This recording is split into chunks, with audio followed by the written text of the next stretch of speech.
without wasting any more time, I would like to welcome our last guest. I would like to welcome Mr. Wahyu Dhyatmika. I'm so sorry if I pronounced your name wrong. I'm trying. He's the CEO of Tempo Digital, and Tempo was sued by company in 2019, and he was facing so many challenges. So he would like to share his experience about that. So please welcome Mr. Wahyu.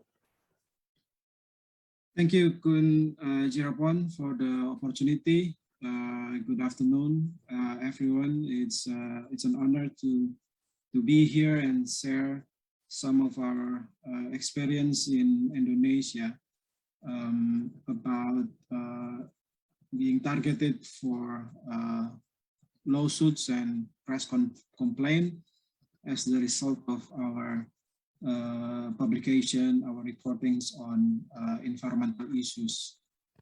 I will share a slide to help better convey what I'm trying to share. Just bear with me. Here it is.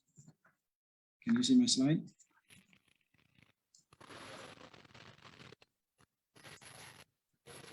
Okay. So the challenges for all journalists in the region, I think, has been explained very thoroughly by the previous speakers, and I think I can say that we share the same problem in Indonesia. My colleague, my friend Diananta Sumedi, is the direct victim of SLAPP strategies used by corporations to silence journalists. He has to spend 3.5 months of his life behind bars in Kalimantan because of his story, despite the fact that the Press Council of Indonesia already stated that his work is journalism in nature. So it's in Indonesia, you in theory you cannot criminalize a journalist because of the story. But despite of that, despite of the defense made by his lawyer, and despite of the Press Council support, the police and the court still punish him with that imprisonment. So I think that that shows how vulnerable the condition of journalists in Indonesia, as well as in the other country in the region, as we learn from all the panelists today. But I think, as Diananta also mentioned in his presentation, I think we have a very good momentum in this year, because last June there was this court decision in Sumatra, in Bangka Belitung, where 6 citizens were freed from a SLAPP lawsuit put forward by a company, and the court used the anti-SLAPP clause in our environmental protection law, and I think this is a very welcome development. It's something that we've been waiting to see the judge finally use this anti-SLAPP clause with all of its shortcomings, without, as I think the first speaker explained, that in Indonesia we don't have a clear definition of what is a SLAPP and who can be protected against it. But the judge's decision last June is a welcome development. I will try to share some of the experience of Tempo. So Tempo is a weekly magazine We also have a daily newspapers and a free website, tempo.co. The magazine and the newspaper can be accessed digitally, and we have an English version for both the magazine and online website. In 2008, we published this story about tax evasion case level against ASEAN Agri palm oil company. It was derived from the testimony of this man, Vincentius Amin Sutanto, who used to work for this company. So he was thrown to jail because he tried to fraud the company. But because of this legal action against him, he retaliated and exposed a lot of tax planning conducted by the company. Because of this revelation, he was thrown to jail for 11 years, but he was then freed under the Justice Collaborator clause, and he has been instrumental in exposing this case and help us in publishing the story. But right after we published the story, we were sued for defamation by the company. The palm oil company has a large concession area in Sumatra and has been accused of land grabbing and a lot of conflict with local people in Sumatra. However, although we lost the case in the district court in 2008, a year later, in July 2009, the appeal court decided to overturn the decision, and we won the case. And the defense was that being used was that all press complaint in Indonesia has to be lodged to the press council first before it can be processed further in the police as a criminal case, or directly processed in the court as a civil case. So the press councils will be the first venue to find solution for any press complaint based on Indonesian press law number 40 year 1999.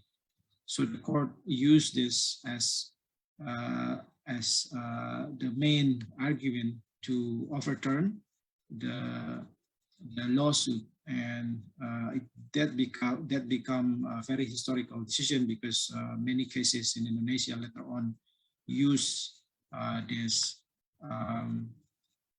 precedent to defend the press freedom in Indonesia. However, after that year, 2009, as Diananta also explained in his presentation, we have seen many other cases where journalists being threatened, harassed, sued, or reported to the police because of their stories. And I think other than Diananta, there are 3 more journalists now facing charges for their stories. Not exclusively about environment, some of them report on corruption by the local district heads or local politician and then being reported to the police.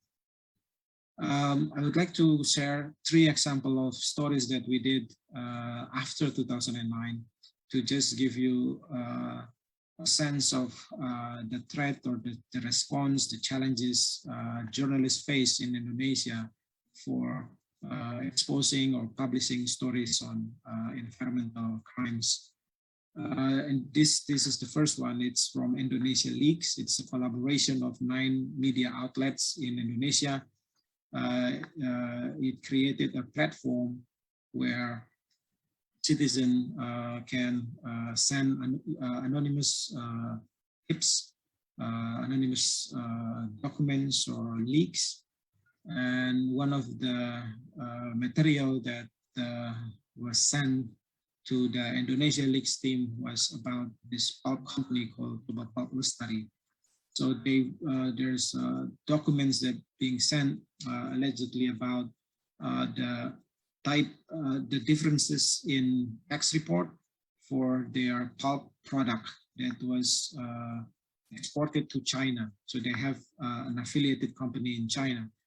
But the surprising finding was that the two products that's supposed to be from the same source and refer to the same shipment use two different export code or HS code, indicating different price and eventually different revenue report.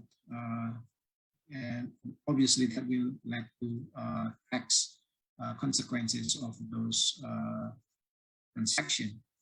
So the league found the differences in this taxes, and it also have a very fundamental environmental impact, because this company in Sumatra, Pulp, has been involved in land dispute with the indigenous community in North Sumatra.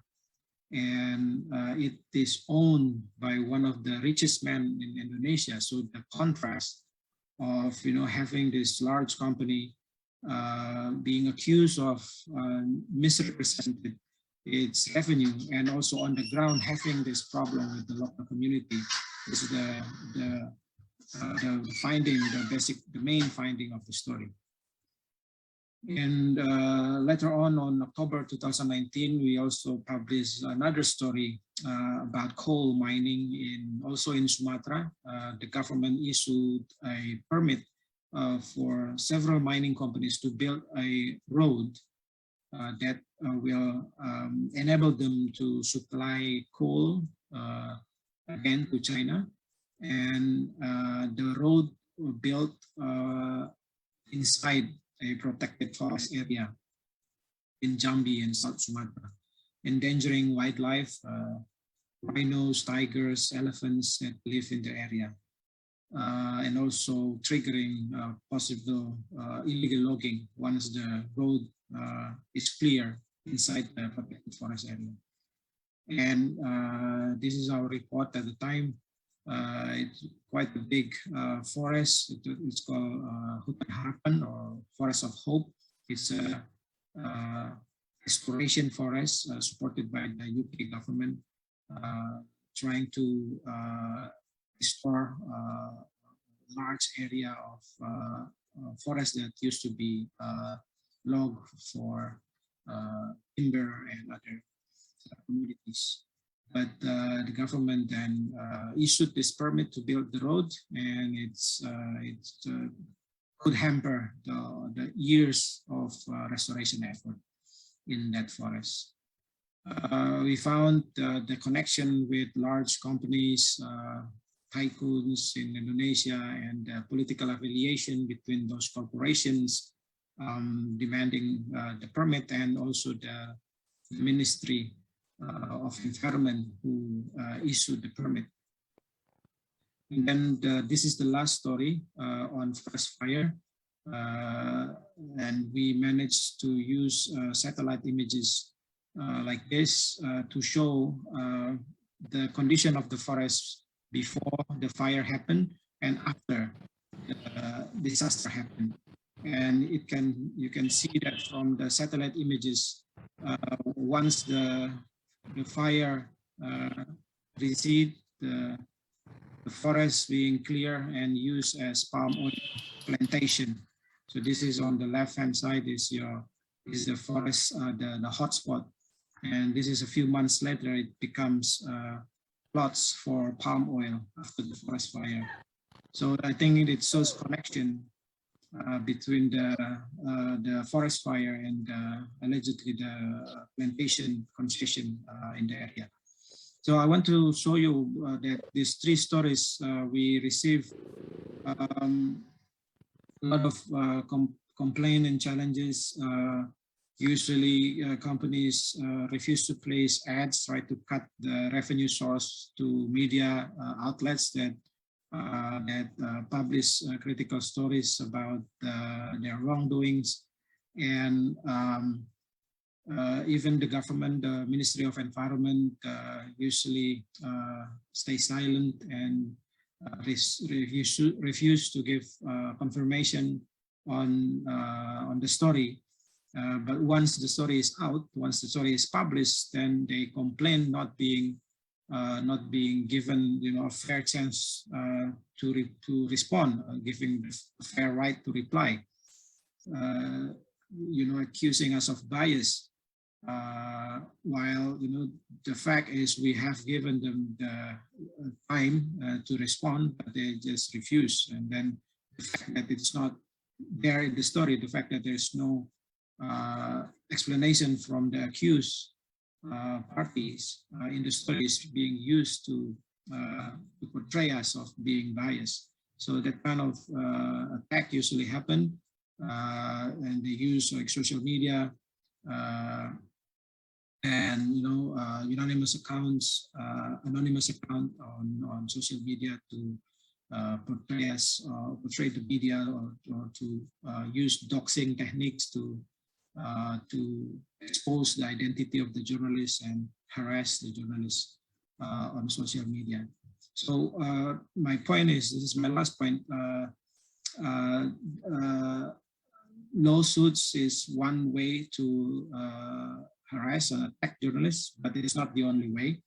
There is many other venues for parties who wants to level attack against journalists. They can use social media nowadays. They can use the internet, and they can also threaten the revenue source of any critical media outlet.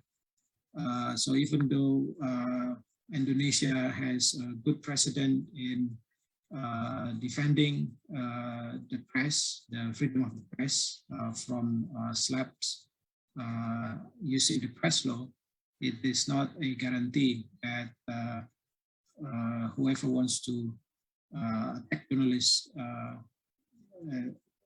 from doing it. So it's not, it cannot prevent from future attack using SLAPP, as displayed as evident in Diananta case and other cases in Indonesia. I think that's all for now.